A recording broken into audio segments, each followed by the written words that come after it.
Happy Sunday, bayang karista. Nagbabalik naman po ako. Til, abata, para magbigay ng giya. Ngayong araw na linggo, no? May 24, 2026. Start time natin alas 2:30, no? 2:30 p.m. Nagkamali na naman ako ng sa panta. Kala ko alas 2:30. Pero meron tayong 10 races, no? 10 races na maraming maganda talaga lineup. Maganda yung pagkaka-handicap nung ibang ratings natin. At yung Cup 1, Chairman's Cup 1 and 2 na na-cancel last week. Ngayon, idaraos, no? Pati yung locally bred at saka hopeful. Yan. Kaya maganda yung lineup, grabe. Kaya kung may time kayo, supportan natin ng Philippine Jockey Club. Andy Garcia. Shoutout muna po ako doon sa aking kasama sa group chat, no?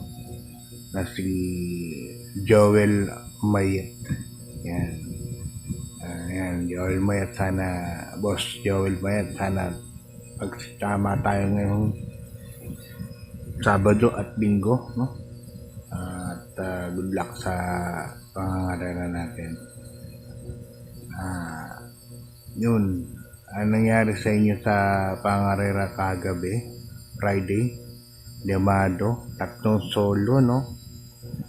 Lumusot, Baby Den, Kyrie, at saka yung numero 6 na si Simply Jessie. Kaya yung take all, Yamado 700 lang. Okay, start na tayo. Race number 1, rating base class 4, 42 to 56 points split group. Distansya natin dito 1,300 meters. Meron tayong 7 runners bayang karerista. First case ko dito, nagbabalik yan si Engineer King Flores Oblada. Yan, nice to be back. Balik na siya after last pindi yata ito, no? Siguro na bawasan po ang suspension niya, kaya nakasakay. So good luck, King. Sana makapagpanalo ka kagad. Oblada. Yan, dyan po ang first case ko. Parang gusto ko nga suluhin, no? At protection ko yung una rin, Don Pedro Ray Mike Simasio sasakay. Good luck ba yung karsalip tayo sa race number 2, first leg, 3-year-old locally bred stakes race. At dito, full gate po tayo, 14 runners. Bahala na kayo magdagdag dito sa karera na to. Dahil sa tingin ko, ito ang medyo tricky, no? Depende sa senaryo, depende sa diskarte ng mga connections nila kung paano gagawin, iuna, iremate. Yan. First case ko rito, numero 3, Rapido, sakay ni JB Hernandez. Siyempre, tayo sa home court advantage. Second case ko, number 1, Cunningham JM Store. May long shot lang ako rito, gusto kong isama. Kung kayo, kung gusto natin yung sama nyo. Numero 4, My Oh My, sakay ni Jomel Lazaro. Tingin ko ito po magdadala ng marka. Okay, good luck bayang karista. Di pa na tayo sa race number 8. 2026 Pilacom Chairman's Cup 2. Yan. At dito meron tayong 8 runners bayang karista sa distansyang 2,000 meters. First case ko rito, numero 1 na, Midnight Bell. Yan, JB Hernandez. Yan po ako lalagay. Siyempre, dito ka na sa home court advantage. May home court advantage. Midnight Bell. Abisado nito lahat ng kurba rito sa PJCI. Siyempre, iba na ang medyo, abisado. Kaya dyan ako lalagay. Second case ko, numero 8, High Dollar, Jan Alvin Guse. Yan. Ito, tingin ko distansya nyo to 2,000 meters. Tingin ko may panalo. Okay, good luck Bayang Carlista. Dito tayo sa race number 4 sa 2026 pinakang first leg Hopeful Stakes Race. Distansya 1,650 meters. First case ko dito. Numero 3. California Queen. Nasa Canadian Alvin Luce. Yan. Bahala na lang kayo magdagdag dito. No? Ito medyo magulo. Tricky rin sa akin tong race na to. Depende din sa senaryo o diskarte ng connection. Second choice ko, Yachts Bell. Nasakin naman ni JB Hernandez. Ito, tingin ko magdadala ng marker rito. Si Yachts Bell. Anak ni, Union Bell. Kaya, tingin ko, iinam tong kabahay na to. Kaya, siguro binigay kay JB Hernandez. Dati si Bigger Ganda sumasakay rito. Okay, good luck Bayang Carlista. Lipat tayo sa race number 5. Ito sa main event natin. 2026 Piracom Chairman's Cup 1. 2,000 meters po ang distansya natin. Dito meron tayong 6 runners. First choice ko, home court advantage pa rin. Number 3, Bea Bell. Sa ni JB Hernandez. Yan. Yan po ko lalagay. Baka kunin yan ng unahan dito, no?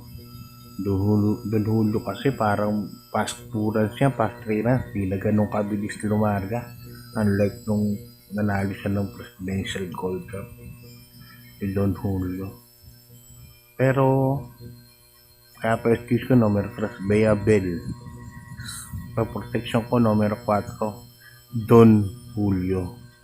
Yung ko, hindi ko na muna kukunin kasi nga, di JCI. Mas magaling ko sa Malbar, no?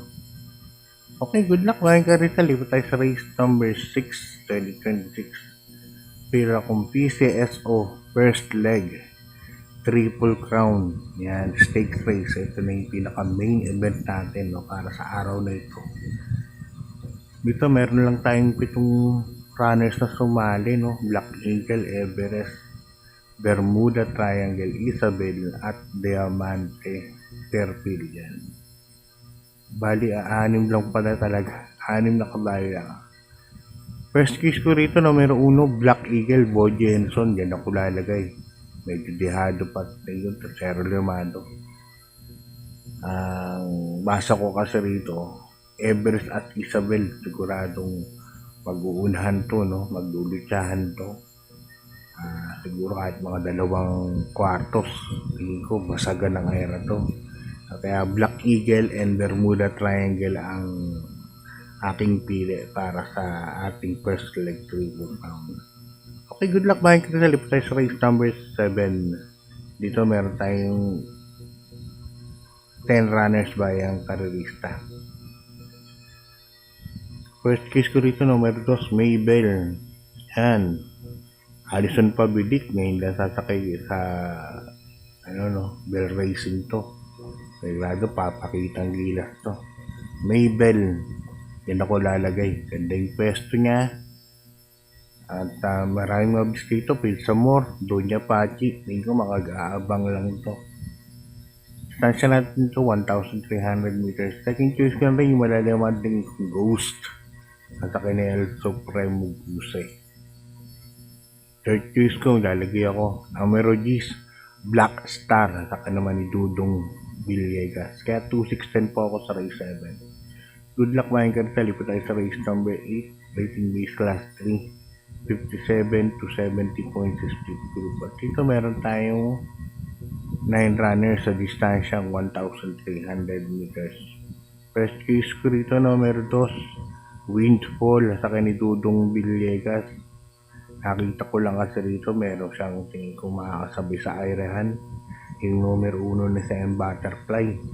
Mabilis din to kahit maliit na kabayo. Sobrang bilis sumakbang. So, pagka nakasabay sa Butterfly kay Windfall, kaya naglagay ako ng second choice yung numero 7. Generative. Asa kinijat ba kay pero si Windfall pag nauna to, tingin ko lamang. Lamang pa rin naman sa kalaban sa team. Kaya 2-7 ako para sa race number 8. Good luck Bayang Karsa. Lipat tayo sa penultimate race. Race number 9. Rating base last 5. 17 to 41.52. At dito meron tayong 7 runners sa distansyang 1,300 meters. First case ko rito, number 3, Ginger Cat at sa kanis Jumpy Lapin. Pwede nga isolo Bayang Karsa. Nakaraan, hindi po nabigyan ng importansya yan. Tercero dumating, ang lakas. Kaya kung bibigyan ng importansya ito, naku, pan-solo na po yan. Kaya, makibalita po kayo dyan. Kay Ginger Cat. Protection ko yung numero 4. Believe in me. Sa kanyang engineer King Flores. Yan. Okay, good luck Bayang Karsa. At nasa ating huling 2 na tayo. Race number 10, last race. Isang rating base last 3, 57 to 70 point split. Kaya nga lang itong karera na to napunta sa last race, no? Napakagandang line na po nito. Distansya 1,300 meters, meron tayong 8 runners. Ace of Diamonds, Andiamo Perense, Birchstone. Yan po ang PD ko. So ulitin ko, Ace of Diamond, first choice ko. Sa ni James Torque, nasa labas. Depende kay Boji kung hahabulin niya kagad. Pwede rin kasi si Birchstone, stablemate niya, no? Pwedeng magkaroon ng kanaan kagad to. Kaya naglagay ako ng third choice yung numero 7. Birchstone at saka ni Noel Lunaro. Nilalduso sa tingin ko sa tatlo na yan. 678, 867, 786. Bahala na kayo. Okay. Good luck sa pangarera nyo at ngayong araw ng Sabado. Maraming karera din, 9 races, no? Sana magsitama po tayo. Medyo asahan nyo, medyo maganda po ang bibigay ngayon. Unlike kagabi na lamado. Hanggang dito na lang Bayang Karsa, Kidabata. Good luck sa inyong pananaya. God bless po at maraming salamat.